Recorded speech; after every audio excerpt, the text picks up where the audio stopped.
to the Recovery 2.0 Beyond Addiction Conference. I'm your host, Tommy Rosen, and today I'm very excited to be speaking with Chris Grosso. Chris is an independent culturist, freelance writer, spiritual aspirant, recovering addict, and musician. He serves as spiritual director of the interfaith center, The Sanctuary at Shepperfields, and writes for the Good Men Project, Rebel Society, and is a correspondent for Where Is My Guru radio show. He created the popular hub for all things alternative, independent, and spiritual with the indiespiritualist.com, and he continues the exploration with his debut book titled Indie Spiritualist, being put out by Beyond Words this year. Chris is a self-taught musician. He's been writing, recording, and touring since the mid-90s. Chris, what a pleasure it is to have you at the Recovery 2.0 conference. Welcome. Thank you so much. I'm humbled at the opportunity to be of service. So thank you, Tommy. Amazing. Well, Chris, can you help people understand what is an indie spiritualist? I get asked that question quite often. And to really break it down in the simplest form, I guess it's anyone who decides to follow their heart on whatever path they choose to follow. I coined that phrase when I started the website a few years back, and it was nothing more than a play on words. I loved independent culture. I was very interested in spirituality, and still am, obviously. But you had the Washington Post, so, the New Yorker, why not the indie spiritualist? Like I said, it's someone who really allows their heart to guide them, and that's something I have done in recovery and spirituality. A lot of times, those of us that are spiritual aspirants or recovering addicts find that our decisions aren't always understood by other people. However, when we tune into our heart and really look to our heart's guidance, that's our greatest ally, I think, in this path. So the heart path, that's an indie spiritualist. Thank you so much. When I first heard that term, I broke it up and I thought about the two different words. Number one, the independent spirit. I've always felt that, I know in my own life I've always been independent. I've always been on the outside looking in. Sure. I've never been really employed in the traditional sense of that word. There's always been something sort of independent in my thinking. And then, of course, the spiritual path. So the idea of what you put together, as I see it, is having this wonderful spiritual path that's viewed from, it's sort of taken from the independent perspective, where your spiritual path might have a lot of different religious elements in it. It might have whatever it is that works for you. Right. Is that sort of a piece of it for you?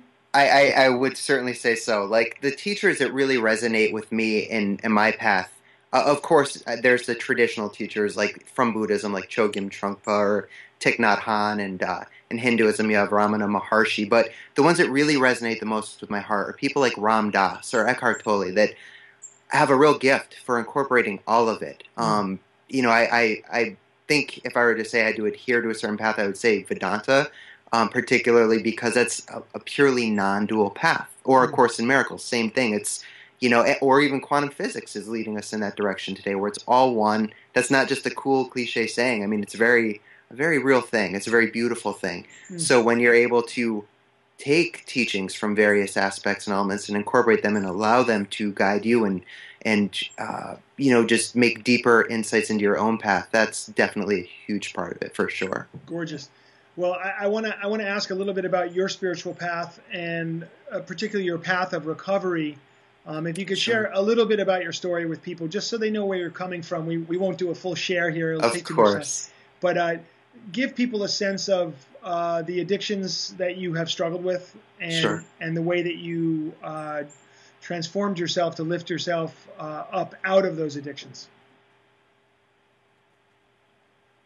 Into the whole realm of it because we'd be here all day. But what I do like to do, and I do like in the 12-step fellowships, they ask that you leave a lot of the mess out of the message, and I agree with that. But I think part of it is also to let people know a little bit about where you were from, and that way to show the hope that really is there. My addiction, so my addiction was, drugs and alcohol. I mean, alcohol was kind of at the forefront of it, but really any narcotic substance, and to me, it's all drugs, alcohol or heroin, whatever it is, it's a drug, period. So alcohol was the main one, but there was always other drugs there.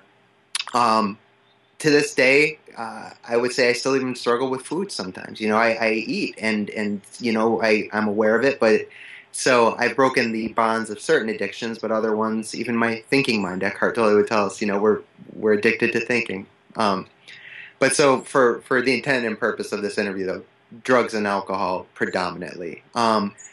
The tail end of before I came into this, I'm not a one-shot winner with recovery. I've suffered a few relapses in my life, and I'm blessed to be here. There's a lot of grace that happened in my life to keep me here.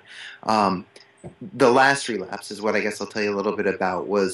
It took me to the darkest place of my life. It was at 2 p.m. on a Monday afternoon. I was pulled over about 45 minutes away from where I live. And I was blackout drunk at that point. I actually woke up in the jail cell. I did not know where I was. I did not know how I got there. It wasn't until the next morning when they let me go on a promise to appear and I saw the ticket where I saw that I was pulled over in a town 45 minutes away from where I live, doing 106 miles an hour on the highway, and I blew a .33. That is something that to this day, I still struggle with. I have an amazing sponsor who helps me work through the steps, and my meditation practice helps. And there's a lot of guilt, and I'm sure you can relate to as an addict. And that's just one of many stories I could tell you. However, that was probably the absolute worst thing I think I did in my addiction that still really haunts me to this day. By the grace of whatever higher power, I did not hurt anyone. I did not harm anyone else. But obviously there was some very kind of suicidal behavior going on there. And I'd been hospitalized a few times in the past for that as well. So anyways, I went into detox, and it was the darkest detox I'd ever been in. I missed my brother's wedding while I was there. I was supposed to be his best man. Mm-hmm. I had gotten fired from my job. First time in my life I was ever unemployed. Lost my car. I lost everything. It was on the material level, I lost everything, but more importantly, on the spiritual level, I was more bankrupt than I'd ever been in my life. So I had a 2-day window before I went into treatment in New Jersey, a few states away from where I live in Connecticut. They wanted to get me out of the state, just away from here. And I agreed because I had nothing left at this point except a court date waiting for me. So in that 2-day window, I proceeded to just get obliterated because I was just so gone in my mind. I can relate. Okay, so yeah, I was released on a Sunday. And that was when, in Connecticut, they didn't sell alcohol on Sundays. They do now, but at this time they didn't. So my first stop was at a pharmacy, and I got a big brown jug of mouthwash. And that's the level. I mean, so I could get something in my system. So it was 2 days of just, basically blackout drinking. Somehow made it to treatment in New Jersey. I had to lay over in New York. I lost all my luggage. I don't remember getting to treatment. What I do remember, though, is the next morning being woke up to a door slamming in my room, a clinician assistant throwing a pair of shorts on the ground and saying, "Get up, you pissed yourself." The glamour of addiction. Mm. I lost all my luggage. I had nothing with me. It was literally me in this recovery center, and that was it. It was a tough experience. I was there for 2 months. About a week into it, I met with the clinical director, who actually happened to see a medicine Buddha tattoo I have on my leg, and he has an interest in Buddhism. So he called me into his office, and we started chatting. And he had read my file, and so I was in a very hopeless place. He asked me if I had ever heard of an author. His name's Jarvis J. Masters, who I actually had through Pema Chodron's talks. She talks about him. And she wrote the foreword for his second book, That Bird Has My Wings. So he gave me his first book, Finding Freedom, to read, and that was the book that became the catalyst that turned things around for me. It's a story of a man on death row in San Quentin who finds Buddhism, which ultimately saves his life. He takes his bodhisattva vows there. And something, for whatever reason, clicked that if this man in the most desolate, dark locations pretty much on earth, death row in San Quentin, could do it, why couldn't I? So for whatever reason, that book got me off my pity pot and made me start to understand that the fact that I hadn't died up until today, I'm still here for a reason. Mm. So I finished treatment. I turned my mental process around. It wasn't easy, but with the help of really opening up, getting vulnerable, I made it through. Came home and basically came home with nothing except literally a complete surrender and the willingness to do whatever life the universe had in store for me from there. And What had they told you in rehab? What were the sort of the the prognosis? Well, not the prognosis, but what were the directions upon leaving rehab? What were you to do? Well, so I was set up with an aftercare 3 times a week, for I think an hour and a half in the evening, and I did that for 3 months, which helped. And I'd been through that before, but what I did most importantly was the day I got home, went to a meeting. That's something I'd been taught. I got myself to a meeting. I got my hand up in the air and I introduced myself. And it wasn't my first time in meetings. I'd been before, but I laid it out there. I said I just got home today. I was feeling better. I didn't feel like I wanted to use. However, I know that is only a thought away, essentially. So I actually ended up meeting my sponsor that night, who I've been blessed to be working with a few years since then. And we were working through the steps. But that was the most important element. So I finished the outpatient, ended up going to court. Should have, for all intents and purposes, spent a year in jail. Another grace moment where I didn't. I got the probation. I had to do all the legal things otherwise, but I didn't end up going to jail. So, yeah. Amazing. And just as a point of pure curiosity for me, sure. When you went in front of the judge, yeah, obviously they understood that you'd been through rehab, yeah, that you were working a good program, and was that something that they had been mandated to sort of look at those kinds of issues, and the judge had some leeway as to whether to send you to prison or not? So here's the interesting thing, Tommy, is when I went into court that day, I didn't know if I was going or not. Like I said, according to the books, I should have. Unfortunately, I'd had one DUI before that, 7 years ago, during my heyday of addiction. And so I went in there not knowing what was going to happen. They do. Luckily, the courts do look at that. However, when I got there in that court, they read the arrest report. And that was the first time I'd actually heard what really happened that day. So I knew I was driving in a just out of my mind state, and I knew I was going really fast and could have killed people. But it wasn't until they read the report that I heard that people called the police because I'd pulled over on the highway and was yelling at cars. So people were calling in to report that. And to hear that in the courtroom, I was about a year clean at this point because the days kept getting pushed back and back. It made my stomach churn in ways, even right now talking about it. I recognize I can't change that, and I do my best to make a living amends every day today, but these things still are there. I did that, and that's hard to swallow. Tell me a bit about your process through recovery. How long have you been sober now? So just over 2 years. Last Amazing. month I celebrated my 2-year recovery, which, yes, I've never been sober that long since maybe I was 15. Amazing. So, you have yeah. Tell me about how you work a program. Sure. So like I've already said, I have an amazing sponsor that is an integral part of my foundation. Having someone to walk through the steps with me, because I had a year clean before in the past, but I was kind of paying lip service to recovery. I would go to some meetings. I would kind of write on steps a little bit. But what I was basing my sense of recovery on at that point was the material aspect. I would get the job back. I'd get the car, the apartment, I'd get the girlfriend. Everything looked good at face value, but inside where the work needed to be done, it was still a train wreck. This time, and that's when they say the gift of desperation in recovery. That's something for the first time that made sense to me when I ended up in rehab. So I have the sponsor. I work the steps, and I honor both fellowships. I think there is so much amazing things happening in both of them that I honor and respect both of them deeply. Aside from that, my spiritual practice is a huge part of it. I have a daily meditation dedicated practice. I read each day from various spiritual books. I go running. I think running and exercise is a part of it.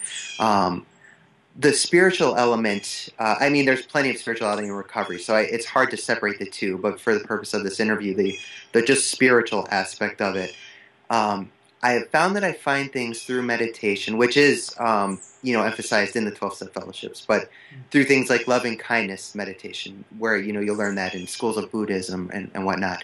There are certain practices that I find when I implement them give me a bit of just a really wonderful complement to what I'm already learning in the 12-step fellowships. And when I'm doing these practices, they're awakening me to me. You don't hear a lot of talk really of oneness, or the collective conscious per se in 12-step fellowships. And I guess rightfully so. That's not for everybody.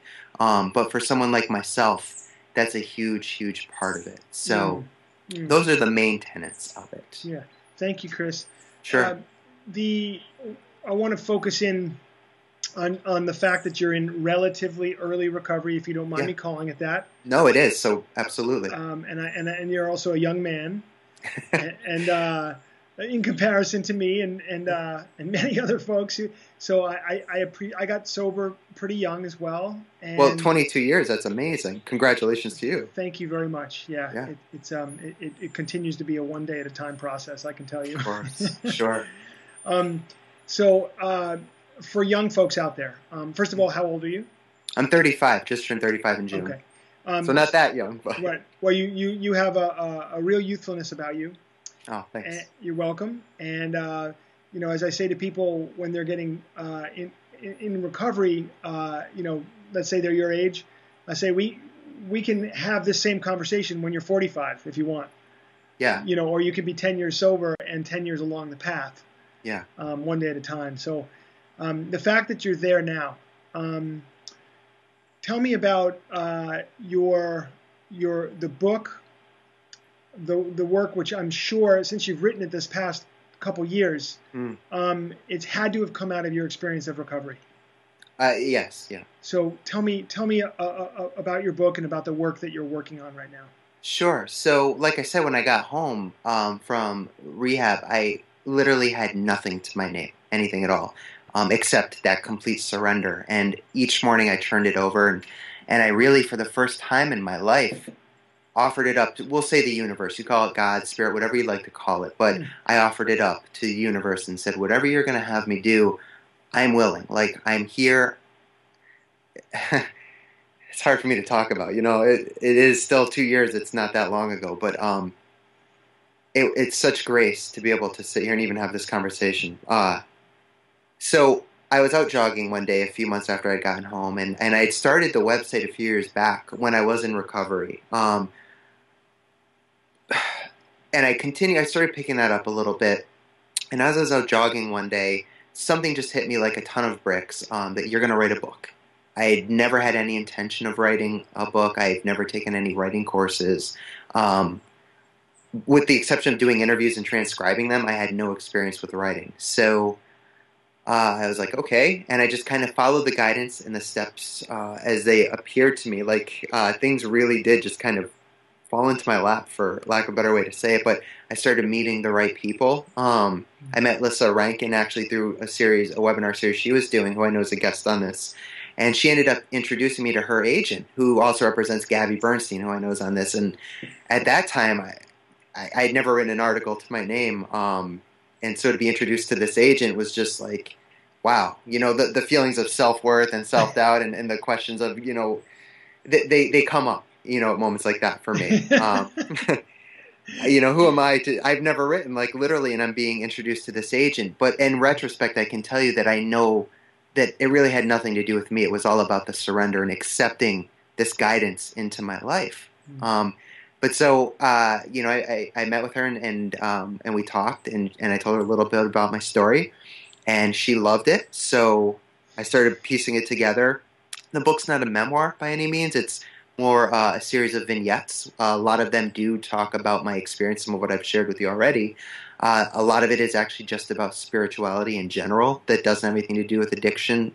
A lot of it has to do with independent culture, like I said, music, skateboarding, anything that has kind of touched my life and been inspirational. And something I really wanted to do with this book was make it accessible for younger people, because I've met so many of them, and they're searching for something, but they're having a hard time relating to a lot of what's being offered to them today. Not to say that it's not amazing, because there's so much great stuff out there, but a lot of younger people, it's just, it's hard for them to see all the love and light and it's just, so much happiness. Like the person walks into their first meeting and they see, the old timers laughing and feeling good, and they're still like sweating and, feeling terrible.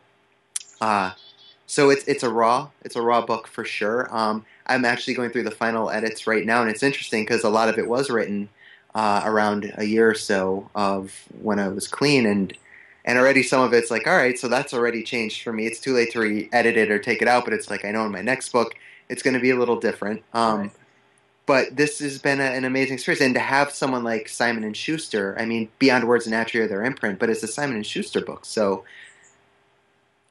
amazing, and that on top of being this spiritual director over at this wonderful interfaith community called the Sanctuary at Shepherd Fields here in Connecticut, where they just do all kinds of wonderful work from environmental, sciences to sacred geometry to spirituality. It's a really beautiful thing, and I started volunteering there when I first got out, and the president within a few months asked me to come on as spiritual director, and it was just such an honor. So again, I attribute all of this absolutely to surrender and letting something greater than myself guide me.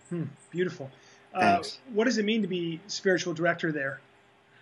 Essentially, I do weekly meditations on Sundays and they're interfaith. So it could be guided, it could be a loving kindness. It's sometimes I'll ask someone else to do it if someone else wants to come in and bring something. I'm a musician, so I might do just a music meditation, almost like Vipassana or not Vipassana. I'm sorry, I'm not an asana yoga practitioner, like Savasana. Shavasana. Shavasana. Yeah. So at the end, everyone's just laying there and feeling great. So besides that, though, I do a once a year spirituality fair, an interfaith fair, which we just finished up a few months ago, and that was a lot of fun. We had Jessica Duravaj from Where's My Guru was there, and Jen Cusano from Yoga Anonymous, Alana Kaivalya was there. And then we do little pilgrimages around the area, but it's just there's a lot of little things I make happen over there, and it's a blessing. That's amazing.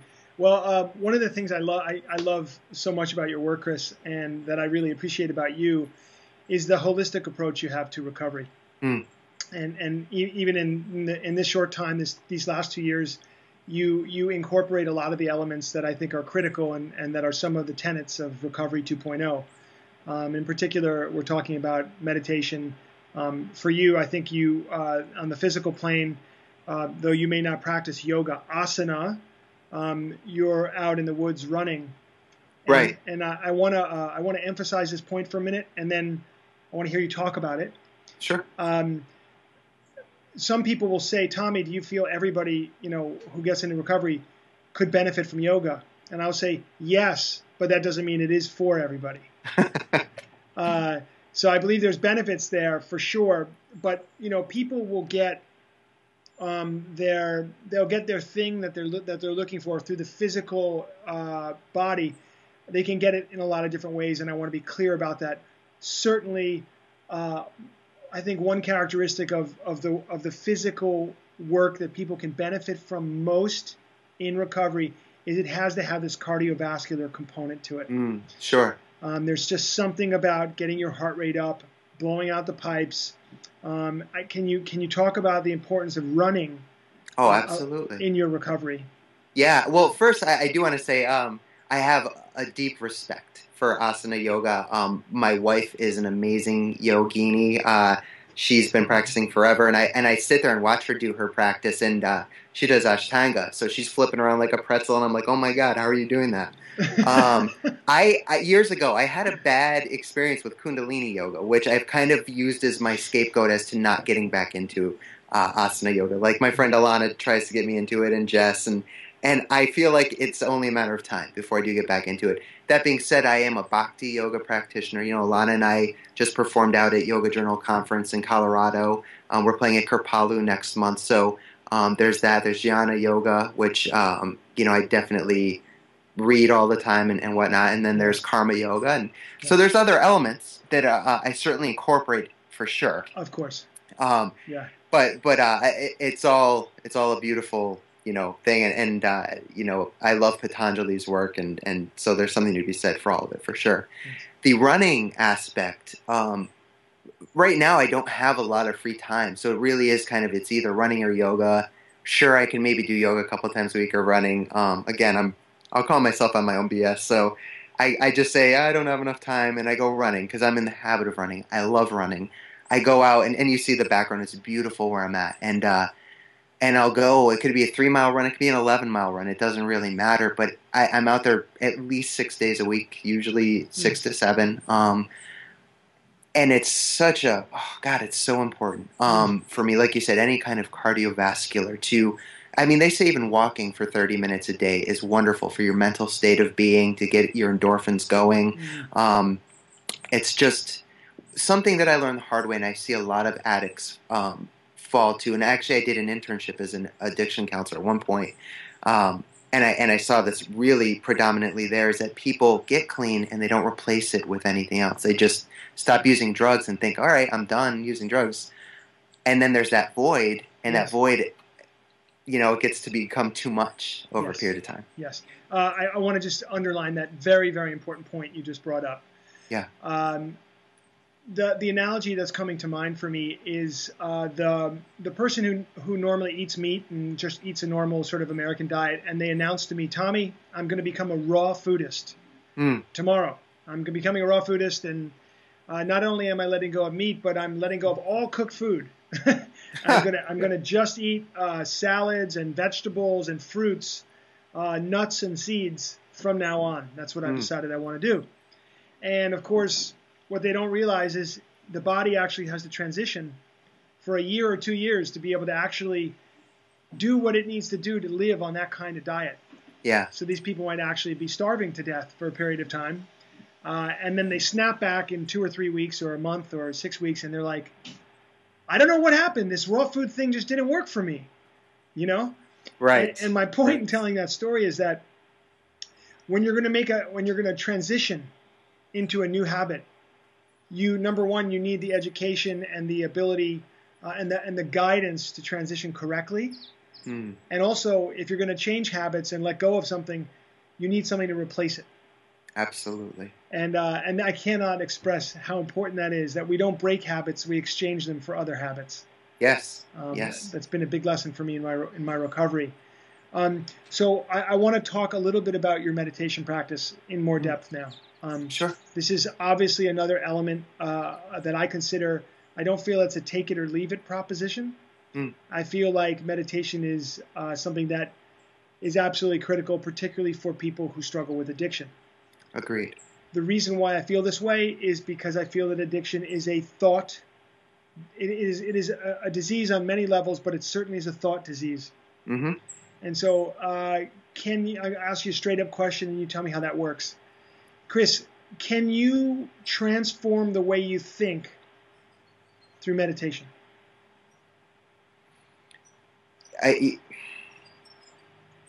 Yes. Or tell me what you want to tell me about the process of meditation, what it can do for you. So the way I'm looking at it is from someone who's new, we'll say, to recovery. And if they just decide I'm going to meditate one day and sit down to do it without any actual guidance, which is something I know you stress, and I really appreciate that, is guidance and mentorship and leadership in your path. So if someone just sits down, chances are better than not they're not going to stick with it, because to someone new to meditation, even with guidance, it can be difficult to get in the habit. To sit for even 5 minutes with yourself can be a very tough thing. A lot of people think they're going to start meditating and everything's going to be beautiful and blissful. And for some people, that is true. For myself, and I think a lot of other addicts, a lot of that stuff we buried down inside, perfect time for it to come up. And I do write about that a bit in the book, actually. But that is also such a wonderful time to allow healing to take place. So that's why I hesitated to say yes right off the bat. It certainly, yes, can transform the way we think. But I think with the proper guidance and instruction, which you can find, again, from so many different tenets, whether it's Buddhism, Hinduism, Gnostic Christianity, there's so many wonderful ways to go about meditation. For me, I incorporate various practices. When people ask me which one I do most, I tend to answer Vipassana just because it's a breathing practice. It's very easy for people to get into, and there's no dogma attached to it. You follow your breath. But once you get a little more established, I find things like loving kindness meditations where you're actually sending yourself loving aspirations, and not only yourself, but then the people around you, like the people you love, friends. But then it gets into people that you have an aversion to. People that when you think of them, strike a nerve in you. So it teaches you these various guided meditations to how to work with your thoughts and how to change them. And as Eckhart Tolle would say, the thoughts are part of the biggest problem. We base what we think on our thoughts. I mean, that kind of goes without saying, but I'm looking at this computer right now, and I might think one thing about it, and you might think another, but at the end of the day, it's just a computer. It's not until we put our thoughts on it that make it something. So it's very important to. That's a great question, and that's. Sorry, I don't have a more eloquent answer. I think it's a deep question, and I just don't want to BS you on the answer. But for me, yeah, I sincerely ask you the question, knowing that there's no right or wrong answer to that. Right. Just curious on your experience. I'll tell you a little bit about mine. I would love to hear it. I have suffered terribly in meditation. Suffered. Sure. I was in I think I told the story somewhere once, but I was in a store and there was this book there called The Birthday Book. I don't know if you've seen it. It breaks down your horoscope into the actually individual day that you were born, not just your horoscope. Not just your sign. So I'm Gemini, yes, but I'm a Gemini that was born on May 31st. June 3rd. Okay, Gemini, there you go. Yeah. So in this book, May 31st is called the Day of the Cutting Edge. And I was reading about myself, on this book. And it gives, for each person, it tells sort of their liability. And it tells a practice, a thing they can do that's going to help them to become what they need to become in order to manage the darker aspects, the shadow side of themselves. Sure. Right? So I'm reading this book, and right in there, May 31st, it says, people born on May 31st have to be very careful with drugs and alcohol. Like, specifically. and I'm literally like, is this a joke? Like, I literally felt like, like maybe somebody's watching me and it's some kind of candid camera thing. Like, sure. How could it be so specific about my day? But there it was in plain print. And apparently I have to be careful with drugs and alcohol, which a little late on that information, but better late than never. Oh, well. Yeah. But the one thing, it gave one word at the end of, this person has to do this thing to get out of their shadow side, and it was meditation. Get out of here. Meditation. And I remember seeing that book when I was about 20, and I'd done some meditation before, and I'd been more in the Zen Buddhism side of things, and sure. Was up at Green Gulch Farm, and I used to go up and practice Vipassana with Jack Cornfield on Monday nights up at Spirit Rock. Wonderful. And really wonderful, and Jack's an amazing guy, and I consider him a teacher of mine, though I've never really studied with him. Sure, yeah, he's brilliant. Yeah, amazing. So we're hoping to have him on Recovery 2.0. We'll see. That'd be great. Noah wrote the foreword for my book, actually. Who Noah Levine. Yeah. Yeah. He's a devout student of Jack. Yeah, amazing. I love Noah. Yeah, he's great too. Yeah. Yeah. So anyway, meditation. And so my whole life it keeps, in my recovery, these 22 years has been sort of reflected by the meditation path that I've been on at that time. I've been through many different things, and originally. Like I said, meditation was just simply so painful in the body. And I became very acutely aware of the flurry of thoughts, the onslaught. And I was like, wow, it was very important awareness, Chris, because I needed to understand, like, I don't know if it's addiction related or if it's that I'm ADD or ADHD or whatever these, words we'll use to explain our situation. But I really realized that my mind was incessant and very powerful and not always positive. Sure. And, as a lot of people figure out when they meditate. So this is what I got out of it was my current path is the path of Kundalini Yoga, which you had a rough experience with. I wasn't ready. Well, no, I mean, I've heard that from a lot of different people in a lot of different contexts, and there's a lot of different reasons why that could have been. Sure. Nonetheless, it's a path that drew me in, has been very helpful for me. And particularly the meditations have been very powerful for me, and they've helped me they've given my mind a focus and helped me to learn how to sit still for long periods of time, which I was unable to do in sort of a Vipassana sense. I mean, I've been able to sit for an hour at a time. Sure. To do long sessions. Right. Is something I learned through the Kundalini path. It would be interesting if I could go back to the Vipassana path now and sort of have an experience. I've never done the 10-day. Oh, right. Yeah, I actually haven't either. I'm still a little nervous, truth be told, about that. Oh, I'm nervous to face my thoughts for 10 days alone. Yeah, right? I'm good for an hour each day. But yeah, 10 days, I don't know. Yeah, it's tricky. Anyway, so meditation, super important. Physicality, super important. Just so I get a rounded out picture, can you tell me a little bit about your diet choices today and if they've changed at all in your recovery? That's an interesting question. I don't expect anyone to really understand this, but I don't call myself anything because I will go to eating meat for, say, 6 months to a year, and then go back. Can you start that again? Say, I will go...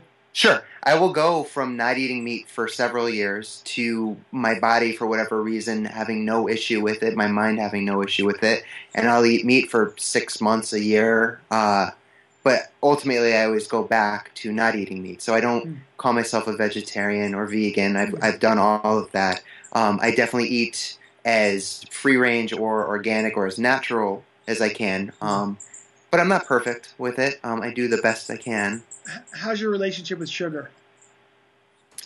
That is part of where I struggle with the eating, like I was saying earlier. Sometimes it's wonderful. Sometimes I have no issue not touching sugar. However, there's other times where I just, it's no matter how much I sit with it, they say, what is it, 7 seconds or 90 seconds, or I've heard so many different numbers, but I'll sit with it and it passes, but then it comes back and I'll have a bowl of ice cream, or I'll have a chocolate bar. Like, I'm far from perfect, so I struggle with that for sure. Sure. Well, we're on the same page, and I only ask because these are the tenets of Recovery 2.0. Sure. How are you eating? How are you breathing? How are you moving your body? How are you managing your stress? How do you deal with your mind? Right.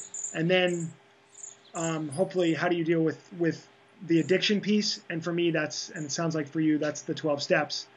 Right. So the whole sort of theory here is that what I've seen in my life and what I'm seeing more and more is in recovering addicts who address the sugar issue early in their recovery, who let go of cigarettes early in recovery, who exercise their body and start to develop breath-based and mind-based practices.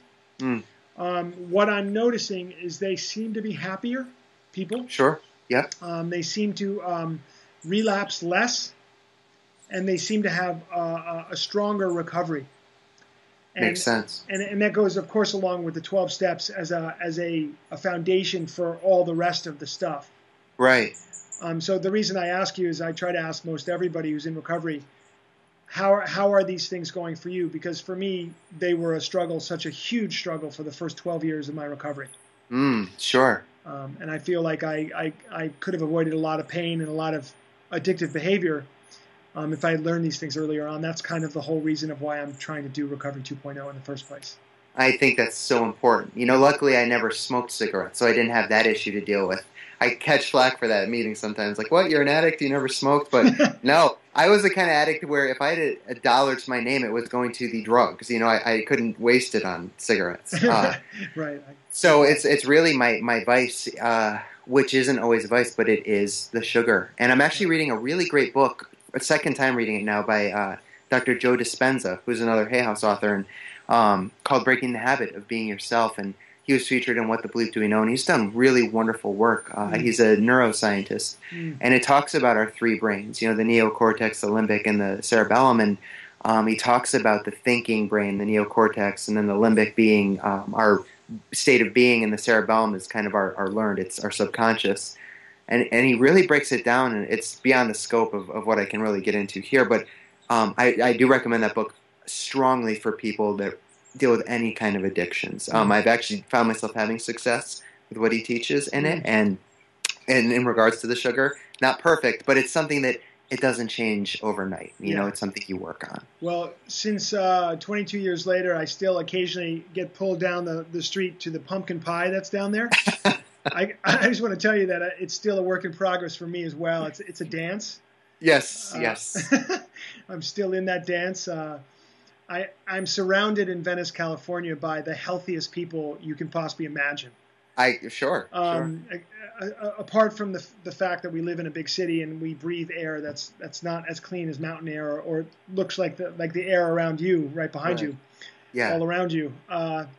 But these folks are like on the cutting edge of diet and sort of, regimen and, the cleansing that you're going to do. And man, it is tough. I mean, I have to sneak out to eat pumpkin pie. Like no one can see me. You know what I mean? It's rough. It's rough. So luckily I'm not in that position yet. So, boy, sorry to hear that. Yeah. Pumpkin pie. Man. Yeah. Well, this is California. I can't even find anyone to eat a piece of bread with any longer. Oh no. Gluten free, man. You got to be gluten free and all the rest of it. So. Wow. Sorry to hear that. You look great though. So you have that going for you. Thank you so much. I am practicing yoga. I'm doing these other things, and hopefully it's helping. And I'm sober today by the grace of God. Yeah. So I want to quickly ask you a few pointed questions about the 12 steps. Sure. And then I want people to know how they can connect with you, and we'll hear more about what's coming up for you. Sure. So let's see. Yesterday, I shared at a prominent meeting here, prominent 12-step meeting, very big, lots of people, and I introduced myself as a person in long-term recovery. And I added, I'm a person in long-term recovery from alcoholism and drug addiction, and many other things. And now that's not the normal way that somebody identifies themselves in 12-step meetings. If you're in, a room of Alcoholics Anonymous, you'd say I'm an alcoholic. My name's Tommy. I'm an alcoholic. If you're in Narcotics Anonymous, my name's Tommy. I'm an addict, or whatever of the fellowships it is. You'd announce yourself in different kinds of ways. And what I realized is I really ruffled people's feathers. That some people really felt like, well, are you an alcoholic or are you not an alcoholic? And now I'm 22 years sober. And where I came to was, in my life, it no longer felt accurate for me to say, my name's Tommy and I am an addict, or I am an alcoholic. But for me to say I'm a person in long-term recovery from alcoholism and from drug addiction, that felt true and that felt right, and I didn't proclaim myself as a disease. Now, when I was young in recovery, like say for the first 5 or maybe even 7, 8, 9 years, I really felt the need to identify myself that way. And I'm Tommy and I'm an addict alcoholic. And that really worked for me. That felt correct to me. But something shifted. At 2 years sober, tell me what your feelings are, your thoughts about what I'm putting out there to you. If I was at the meeting with you last night, I wouldn't have thought twice about it. Honestly, I wouldn't have even probably noticed. I do recognize people get so caught up in the fellowships with semantics, with words, a lot of petty things. I never understood that, to be honest. I see it a lot because I do go to both fellowships. I definitely have a home in one over the other, but I find so much wealth of knowledge and inspiration in both that I do go to both. And I'll hear, though, it's funny, in one fellowship they'll say negative things about the other and vice versa. And to me, luckily I have a sponsor who, and he's rooted in one fellowship and he only goes to one, but he understands me in my path where I'm at today. And we've had talks about how silly, for lack of a better word, I guess, but how silly some people can be over such little things like that. If I'm at an AA meeting, I will identify myself as an alcoholic. If I'm at an NA meeting, I'll say I'm an addict. Just out of respect to the group, I don't think twice about it. If I felt like you did last night, then I would have honored what was in my heart. Like we said in the beginning, what's an indie spiritualist? You do whatever feels right in your heart. I love that. Yeah, so I would have announced myself the very same way as you did because that's what felt right to me, and I was being honest to myself. If I'm being dishonest to myself, then I'm not offering you that, I'm being dishonest with you as well. Yeah. So it's too bad that things like that ruffle people's feathers because at the end of the day, aren't we all coming here to get better, to support one another, and to heal? We are. And I'm only bringing up this point really to be. I am trying to be a catalyst to this conversation. I think the conversation is very important about words and how we use our words and how we represent our words. And of course, this idea of how one identifies oneself within meetings is a very powerful concept in the upcoming film, The Anonymous People. I don't know if you've heard anything about it, but I haven't. Amazing filmmaker named Greg Williams. I'm actually interviewing him tomorrow. Awesome. For Recovery 2.0, and amazing guy, did a wonderful job on this documentary called The Anonymous People, and the film really brings up two questions. One is anonymity.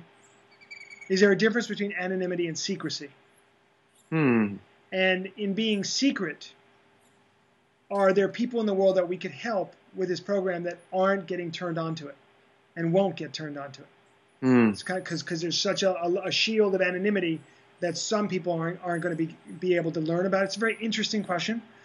And the other piece is, are we incarcerating, or are we trying as a nation, are we trying to incarcerate ourselves out of our addiction problem?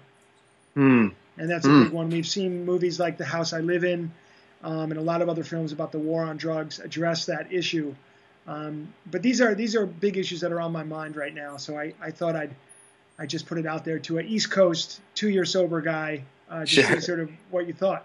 Well, I think it's very important to address that because people, especially newer people in recovery, they see that. And when you see people with 5, 10, 15, 20 years of recovery still getting bent out of shape over things like that, don't think that's setting a great example for the newcomer. And then they feed into that, and then they'll start forming their own opinions based on, what other people are saying. And unfortunately, when people do come into recovery, they're very vulnerable. They're very impressionable. Not all, but for the most part, because we've been broken. Yeah. And so things that are being told to us from these people that we're now looking up to that have some sobriety, we're kind of like hanging, not all of us, but a lot of us hang on their every word. And what they say it's gospel almost. So I think that's hugely important. And thank you for asking. I mean, that's just obviously one man's opinion, but I think let's focus more on the healing. Let's talk about what we're going to do to stay sober today and how we could support each other rather than, the words and things like that. But that's just me. I love it. Well, the 12 steps saved my life. Yes, me too. And I can't put it any more plainly than that. And so the doctrine and that path is so precious to me, and as it is to so many people, millions of people. Right. So in bringing up that question, I don't want to confuse people that I'm questioning in any way the efficacy of the 12 steps. Sure. It's just a question of how people are approaching things. And I certainly don't purport to have the answer, but I do purport to have the answer for me. Right, exactly. But only for me. Right. Exactly, right. And only for me. Yes. It doesn't go any further. Anyway, Chris, what a joy to talk to you. Tell us a little bit about how people can connect with you. Sure. Where can we find you online? Are there blogs? Are there YouTube videos? We want to find out more about reaching you. Yeah. Well, thank you for asking. My website, which basically you can find everything else from there, is theindiespiritualist.com. I have my Facebook page, my Twitter, my YouTube page. YouTube page actually has a lot of the kirtan performances I've done with Alana. So there's that, and there's other various things on there, but it's all pretty much right there. I've been writing for Rebel Society, the Good Men Project, Elephant Journal, Yoga Anonymous. That's been a wonderful gift, sharing my experience and having people write as I know and thanking you because they needed to hear what you had to say that day.